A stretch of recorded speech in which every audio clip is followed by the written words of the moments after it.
Assalamu alaikum and welcome back to Just Law on IQRA TV. I'm your host Ilyas Bulbulia. This is the second part of the show. Just before the break, we had a caller who called in and asked a question regarding nationality, and in particular regarding the English requirement. And as I was explaining, the English requirement is made up of two things. First of all, there's actually the language requirement, ability to speak and listen in English. And then the second requirement is the requirement that you must pass, the knowledge requirement, which is normally demonstrated by passing the Life in the UK test. And what we were looking at for the caller was, a lady who called in, was that if you applied for indefinite leave to remain after a particular date, then you don't need to do any new tests.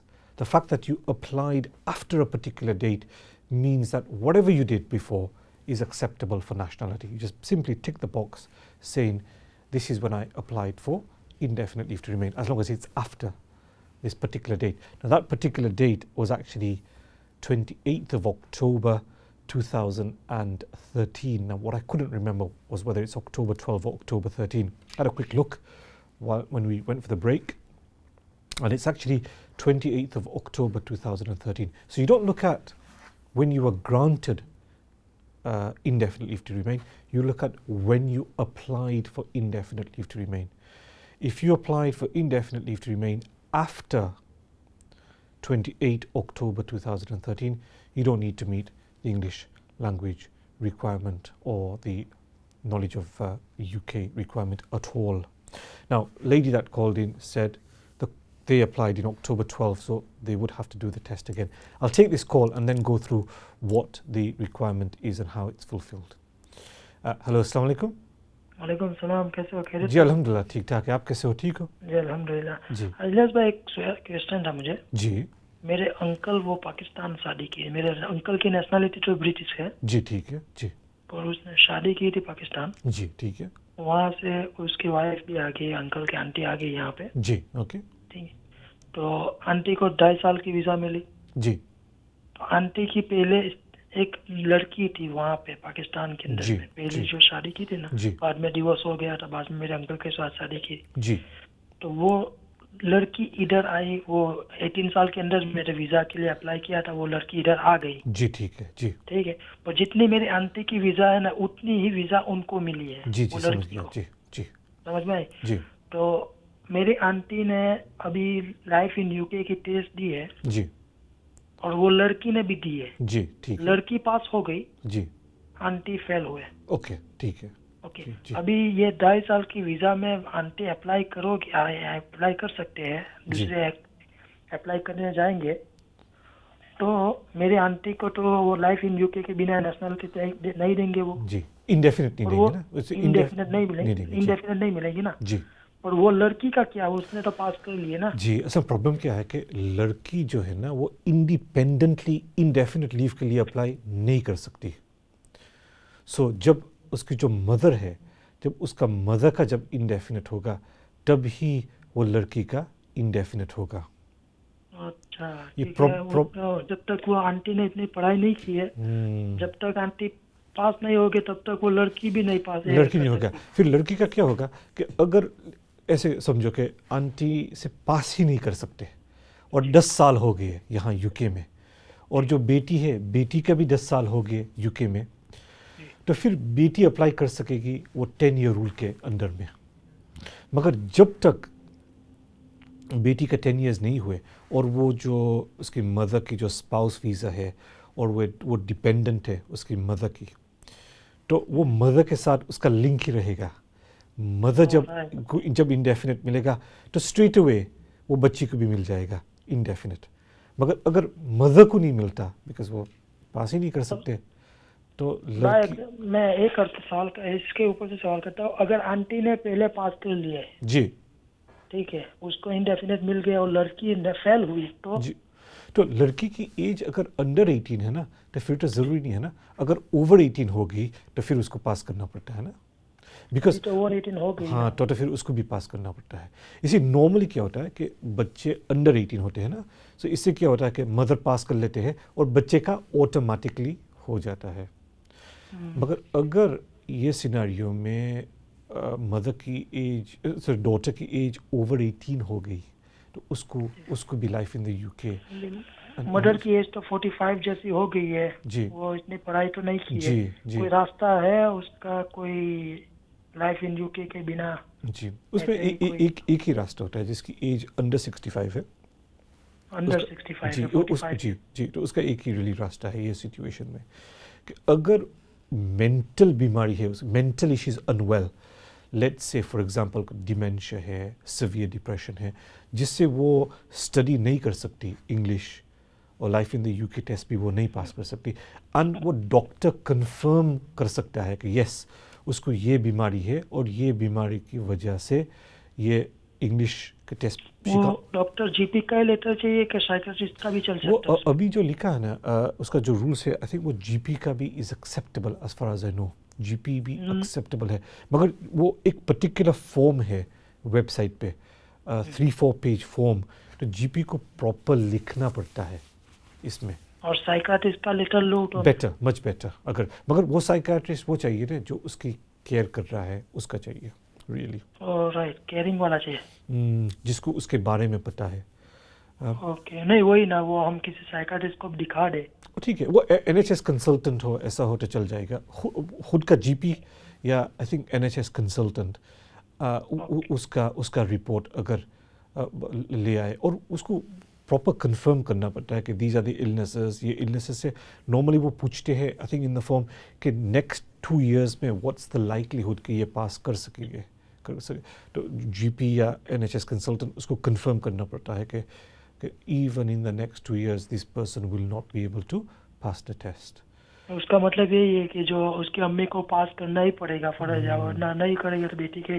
Visa भी ऐसे ही रहेगी ऐसे ही up until बेटी का अगर 10 years हो जाए ना तो बेटी का 1 साल ही हुआ ना बेटी को आने से 9 साल और वेट करना पड़ेगा ना ये द प्रॉब्लम है वो क्वालिफाई नहीं होगी इन हर ओन राइट वो क्वालिफाई नहीं हो सकती और ये आप अगर स्टडी कर ले वो कर तो भी कुछ कोई रास्ता नहीं है मॉम के ऊपर डिपेंडेंट है ना ये बिकॉज या तो फिर वो ये कैटेगरी में से निकल जाए और कोई और कैटेगरी में चल जाए मगर वो तो मुश्किल है ना फॉर एग्जांपल उसकी कोई शादी किसी और के साथ हो जाए मगर मुश्किल है इसके बगैर बट थैंक यू जज़ाकल्लाह thank you very much for your call will take our next call hello अस्सलाम वालेकुम वालेकुम जी भाई व्हाट्स योर क्वेश्चन क्वेश्चन है ये मेरी मम्मी का मैंने अप्लाई किया था वीज़ा तो 2 दफ़ा रिफ्यूज़ हो गया था उनका तो उस बारे में थोड़ा पूछना था कि अभी क्या मतलब कैसे मैं दोबारा उनका करूं आपने वो विजिट वीज़ा पे अप्लाई किया था जी जी वो असल में प्रॉब्लम क्या है कि विजिट में एक ही रास्ता है कि अगर उसने रिफ्यूज़ किया अगर कोई रीजंस उसने बताए हैं कि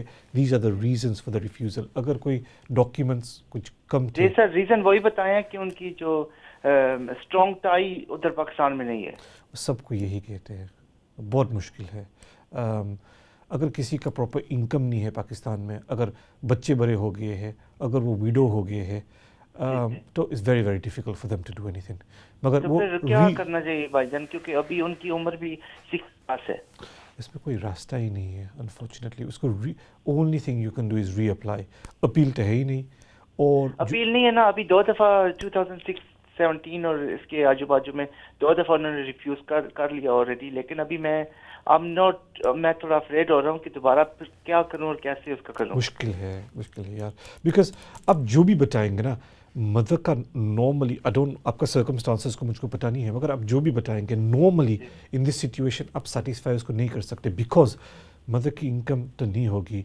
मदर के जो बच्चे हैं वो सब ओवर 18 हो गए हैं बिल्कुल और फिर आई डोंट नो मदर अकेले है यानी तो नॉर्मली ये एज पे समटाइम्स होता है कि वो अभी वो हस्बैंड भी नहीं है तो अकेली है उन दोनों सेपरेट रह रहे हैं जी तो ये जो फैक्टर्स है ना they all work against you as sir क्या आप सजेस्ट करते हैं फिर क्या करना चाहिए कोई ऑप्शन ही नहीं है ना इसमें एट द मोमेंट कोई ऑप्शन नहीं है the only other thing that you can do is अगर वो यूके नहीं आ सकते दिस इज़ डिफ़िकल्ट कोई और कंट्री में वो जाए यूरोप में कनाडा अमेरिका न्यूजीलैंड अगर गुड इमिग्रेशन हिस्ट्री उसकी हो जाए then you might be able to say look this person has travel to other countries और वो वापस आ गए सो ट्रस्टेबल पर्सन है मगर इट्स डिफ़िकल्ट आप जो कह रहे हैं ना lot of people are in that situation there is nothing you can do in that situation आप ट्राई कर सकते हैं मगर अगर 2 बार उसने रिफ्यूज़ कर लिया what are the chances? Very slim, I'm afraid. But thank you very تو much. دیکھیے میں اور میرا بھائی ادھر ہے, پھر ممی کی برادر سسٹر بھی ادھر ہیں, لیکن ہم بار بار جا کے اس کو وزٹ نہیں کر سکتے بیکاز میں فل ٹائم امپلائی یہاں پہ, مسز کام کرتی ہے, سارے کام کرتے ہیں, تو بار بار ان کو نہیں, اور وہ دیکھنی چاہتی ہے میرے بچوں کو بھی, تو پھر کچھ تو اس سارے اس کا ہوگا نا, کوئی تو اس کا سلوشن ہوگا. پرابلم ہے, کوئی سلوشن ہی نہیں ہے نا, کیونکہ پہلے ایک کیٹیگری تھی جس کا پیرنٹس اوور 65 ہے, وہ آ سکتے تھے, وہ اگر فائنینشلی ڈیپینڈنٹ ہو تو اس کے چلڈرن پہ, وہ اس نے بند کر دیا. کچھ اور رہا ہی نہیں, صرف وزٹ ویزا, کچھ نہیں رہا ابھی. سو اسٹک ہے. آپ جو کہتے ہیں نا, a lot of people are in this situation, مگر ٹھیک ہے, اس کا سلوشن پہلے یہ تھا نا کہ اپیل رائٹس تھے نا, تو کورٹ میں اپیل نہیں دیتی, انہوں نے دی نہیں اپیل بالکل بھی. جی. سو پہلے یہ 5 6 7 ایئرز اگو کی بات ہے, اپیل رائٹس تھا, وہ ٹرائبیونل میں جا سکتے تھے, جج کو کہہ سکتے تھے کہ ویزے دے دو. ابھی اپیل رائٹس ہی نہیں ہے تو کس کے پاس جائیں گے, کوئی جوڈیشل ریویو تو ویری ڈیفیکلٹ, سو اس میں کوئی آپشن ہی تو نہیں اس کا ہوتا. مطلب ہے کہ جو اوور 60 جو پیرنٹ ہے, تو وہ مطلب کہ ان کا وہ تقریباً نہ ہی آنے کے برابر ہے. ہاں, ان مائی ایکسپیرینس 70-80% ریفیوزل ریٹ چل رہا ہے. آپ نے جو سیناریو بتایا نا, اچھے 70 to 80% ریفیوزل ہے. بھائی thank you very much for your call. ابھی جو سر ایک کال ویٹ کر رہے ہیں. ہلو, السلام علیکم. جی وعلیکم. جی بھائی, thank you for calling. What's your question? جی میں راجا ریاض بول رہا ہوں گلاسگو سے. جی جی. کویشچن میرا یہ ہے کہ وہ 6 سال پہلے ڈسکشنری لیو ملی تھی, جی. تو اس پہ 3 سال کے بعد جو ہے نا اب انڈیفینیٹ بھی لاسٹ ایئر مل گیا تھا. جی سمجھ گیا. تو اب نیشنلٹی اپلائی کرنی ہے تو اس کے لیے جو ہے نا وہ 10 سال والی ریکوائرمنٹ کو میٹ کرنا ہوگا, یا وہ اپلائی نہیں ہوتی جب آپ ڈسکریشنری لیو پہ ہوں؟ جی, اس میں 2 تھنگس کے لیے کیئرفل رہنا ہوتا ہے نا. ایک تو وہ آپ نے ڈسکریشنری لیو پر نارملی آپ نے انگلش کا کوالیفیکیشنز نہیں کیا ہوگا, نیشنلٹی میں کرنا پڑے گا. سیکنڈلی آپ نے جو بات کی نا وہ صحیح ہے کہ وہ لاسٹ 10 ایئرس کا ریکارڈ تو دیکھیں گے. سو لاسٹ 6-7 ایئرس تو آپ اوکے ہے. سو اس سے جو پہلا ہے نا 7 years ago, 8 years ago, 9 years ago, وہ آپ کا اسٹیٹس دیکھیں گے, اور وہ سیٹسفائیڈ اس پہ ہونے چاہیے کہ اگر آپ نے اوور اسٹے کیا ہے 7 years ago, 8 years ago, 9 years ago, تو آپ کے سیلف کو کیسے فائنینشلی مینٹین کرتے تھے, وہ دیکھیں گے فائنینشلی. اب 10 ایئر ہمارے پورے ہوتے ہیں نا, جس وقت ڈسکشنری لیو ملی تھی وہ 2021 میں. اوکے, فرسٹ ڈسکریشنری لیو نا, فرسٹ ڈسکشنری لیو سے وہ ملی تھی 2011 میں. اوکے, اس سے پہلے کیا تھا؟ اس سے پہلے جو ہے نا ہم دونوں یہاں بیوی لیگل تھے, بچے یہاں بورن ہوئے ہیں تینوں. ہاں, مگر اس سے پہلے آپ نے اوور اسٹے کیا تھا یا کیا ہوا تھا؟ جی اوور اسٹے کیا تھا. جی, تو آپ کے لیے سیفسٹ کیا ہوگا کہ آپ اگر 2011 میں آپ کو ڈسکریشنری لیو ملی تھی نا, اور اس سے پہلے اگر آپ نے اوور اسٹے کیا تھا, تو بیسٹ آپشن وڈ بی کہ آپ 21 میں نیشنلٹی کے لیے اپلائی کرو. ٹھیک ہے, وہی جو 10 سال پورے ہو جائیں. جی, مگر کیونکہ آپ اس سے پہلے کریں گے نا تو وہ آپ کو یہ پوچھیں گے کہ لیٹس سے فار ایگزامپل آپ نے ابھی کر لیا 2019 میں, تو آپ کو پوچھیں گے 2009 کے بارے میں, 2010 کے بارے میں, اور 2011 میں جب آپ کو ڈسکریشنری لیو ملا تھا اس سے پہلے 2011 میں آپ فائنینشلی کیسے سروائیو کر رہے تھے. بیسٹ آپشن آپ ویٹ کر لو اپ انٹل آپ کا 10 ایئرس کلیئر ہو جاتے ہیں. But thank you very much for your call. I think that unfortunately brings us very much to the end of the show. We started looking at nationality applications. What I'm hoping to do is look at this topic, nationality applications, next week. Mashallah, we had a number of calls, a number of different calls, and then obviously the final question related to nationality, and in particular about this rule that you should have 10 years of your record should be clear over the last 10 years. Now, these are the things we needed to look at. Today, we managed to cover, on nationality, we managed to cover the requirement that there should be no time restrictions, We looked at residence requirements, how long you need to have lived in the United Kingdom for. And we also started to look at absences from the United Kingdom. There are a number of other categories we need to look at, such as the requirement that you must have passed your English test. There are other requirements, in particular surrounding good character. And that can encompass criminal matters, and also the issue that we got with the last caller, that you must have 10 years of clear immigration history. We'll look at that in greater detail hopefully next week. We should be back on Monday at 6 o'clock. Until then, Assalamu alaikum.